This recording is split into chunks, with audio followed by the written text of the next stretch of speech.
बच्चों, हमने कक्षा 9वीं के हिंदी विषय के पेपर के प्रश्न क्रमांक 1 से 5 तक पिछले वीडियो में हल कर लिए थे। यदि आपने नहीं देखा हो तो वो देख लीजिए।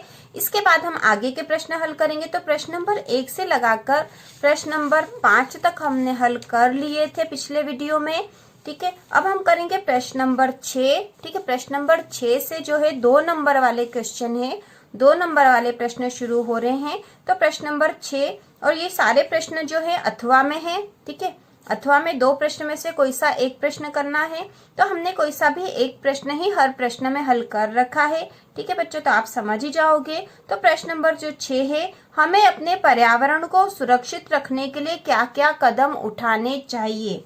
तो हमें अपने पर्यावरण को सुरक्षित रखने के लिए क्या क्या कदम उठाने चाहिए, इसका उत्तर होगा हमें अपने पर्यावरण को सुरक्षित रखने के लिए निम्न कदम उठाने चाहिए। हमें अपने पर्यावरण को सुरक्षित रखने के लिए निम्न कदम उठाने चाहिए। पहला है वृक्ष को काटना नहीं चाहिए, दूसरा नए वृक्ष लगाना चाहिए और तीसरा है पेड़ों की सुरक्षा करनी चाहिए। तो हमें ये वाले कदम उठाने चाहिए। अब इसके बाद प्रश्न नंबर 7वां है, निम्नलिखित पंक्तियों में अलंकार छाट कर लिखिए। तो हमें यहाँ पर केवल अलंकार ही छाट कर लिखना है। यहाँ पंक्तियां लिखिए। तो पहला है पीपर पात सरिस मन डोला, इसमें कौन सा अलंकार है वो हमें यहाँ लिखना है। और दूसरा है कूके लगी कोयले कदम्बन पे बैठी फेरी, तो यहाँ पे भी हमें अलंकार लिखना है। ठीक है, तो इसका उत्तर हमने लिख दिया है। प्रश्न नंबर 7वें का है।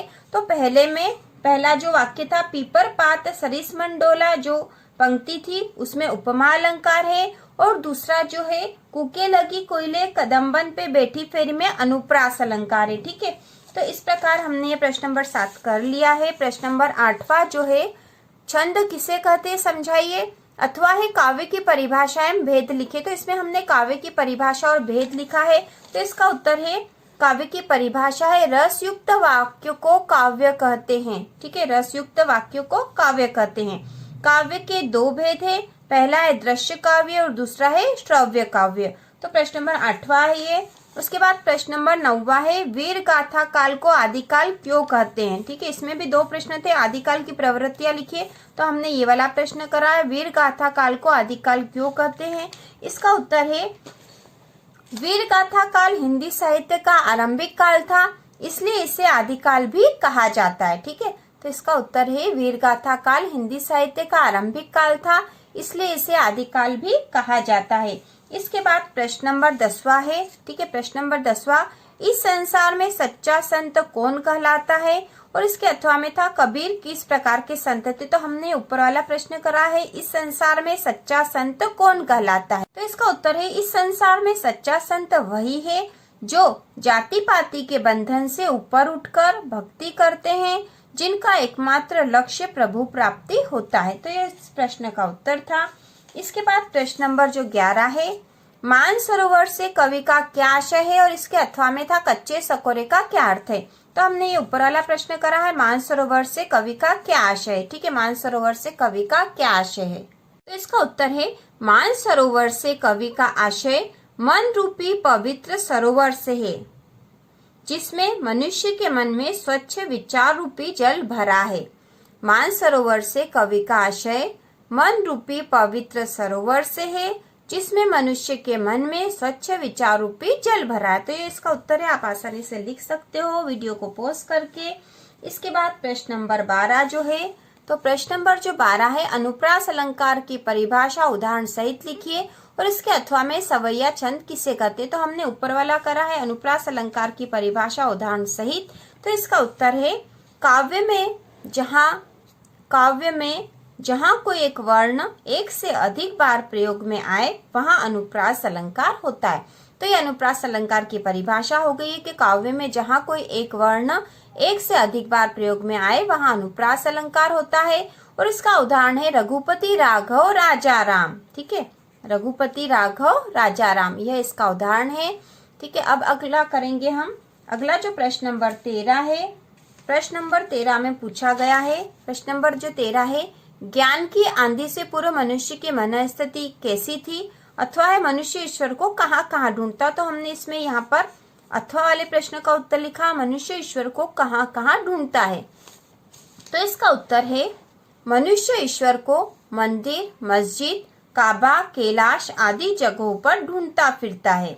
मनुष्य ईश्वर को मंदिर, मस्जिद, काबा, कैलाश आदि जगहों पर ढूंढता फिरता है। तो ये प्रश्न 13 का उत्तर है। अब प्रश्न नंबर जो 14 है, प्रश्न 14, कवि अपनी कोठरी में उदास क्यों बैठे हैं अथवा कवि को कोयल से ईर्ष्या क्यों हो रही है।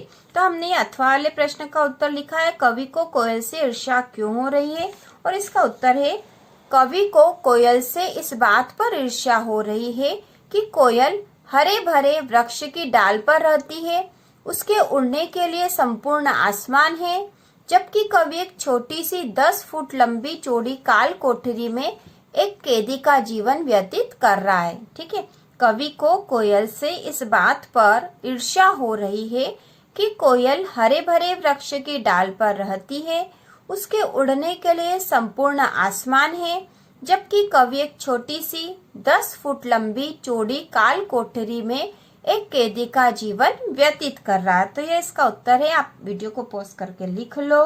इसके बाद प्रश्न नंबर 15 है, जीवन की उमंग से बच्चे वंचित क्यों हैं अथवा है हथकड़ियों को गहना क्यों कहा गया है।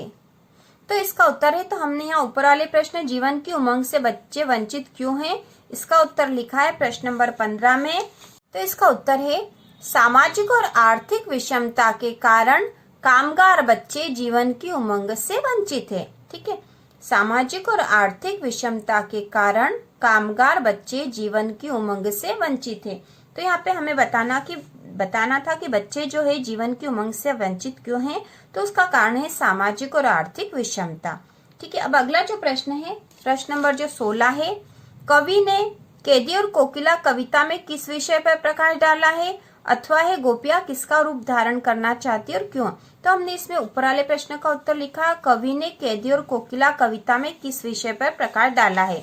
तो इसका उत्तर है कैदी और कोकिला कविता में अंग्रेज सरकार द्वारा भारतीयों के शोषण तथा स्वाधीनता सेनानियों के साथ जेल में किए गए अमानवीय व्यवहार तथा यातनाओं का मार्मिक चित्रण किया है।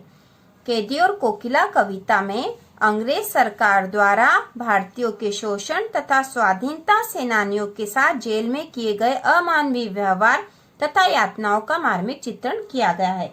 तो इस प्रकार ये प्रश्न नंबर 16 तक पूरे हो चुके हैं। तो प्रश्न नंबर 16 तक जो है 2 नंबर के प्रश्न थे, 2 नंबर वाले प्रश्न थे यहाँ पर। इसके बाद जो प्रश्न नंबर 17 है, दिए गए शब्दों का वाक्यों में प्रयोग करें, 3 नंबर का प्रश्न है।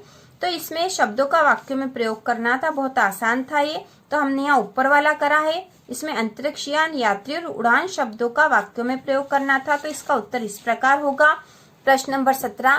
तो आपको कॉपी में भी इसी तरह से प्रश्न नंबर डाल के उत्तर डाल के लिखना है यहाँ पे। तो पहला है अंतरिक्षयान, तो इसका वाक्यों में प्रयोग करा है, आज हमने एक अंतरिक्ष यान देखा। ठीक है, उसके बाद दूसरा जो है यात्री, सारे यात्री अपनी जगह पर बैठ जाएं। फिर तीसरा है उड़ान, विमान उड़ान के लिए तैयार है। तो यहाँ पे जो 3 शब्द दे रखे थे इनका वाक्यों में प्रयोग करना था, और इसमें ये 3 नंबर का प्रश्न है, तीनों सही लिखने पर 3 नंबर पूरे मिलेंगे। इसके बाद जो अगला जो प्रश्न है, अगला प्रश्न नंबर जो है, दिए गए शब्दों से कहानी निर्माण कीजिए। तो यहाँ शब्द दे रखे हैं, इससे एक कहानी बनानी थी। ठीक है, तो इसका जो प्रश्न का तो इसमें कहानी निर्माण करना था दिए गए शब्दों से। तो इसका उत्तर आप यहाँ से लिखोगे, यहाँ से यहाँ तक इसका उत्तर होगा। किसी झील के किनारे हंस पक्षी रहता था, उसके दोस्त तितली, मोर, भंवरे व चिड़िया थे। एक दिन मौसम खराब होने से बहुत बर्फबारी व बरसात होने लगी।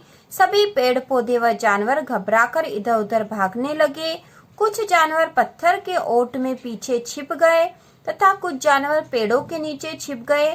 थोड़ी देर बाद सूरज निकल आया और मौसम साफ हो गया। मिट्टी से सौंधी सौंधी खुशबू आने लगी। सभी जानवर खुश होकर नाचने लगे।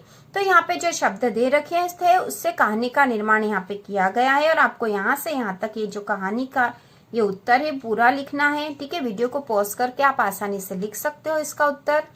अब अगला जो प्रश्न नंबर 19 है, महाकाव्य और खंड काव्य में अंतर लिखिए अतः वीररस की परिभाषा उदाहरण सहित लिखिए। तो हमने यहाँ पर ऊपर वाला महाकाव्य और खंडकाव्य में अंतर लिखिए करा है।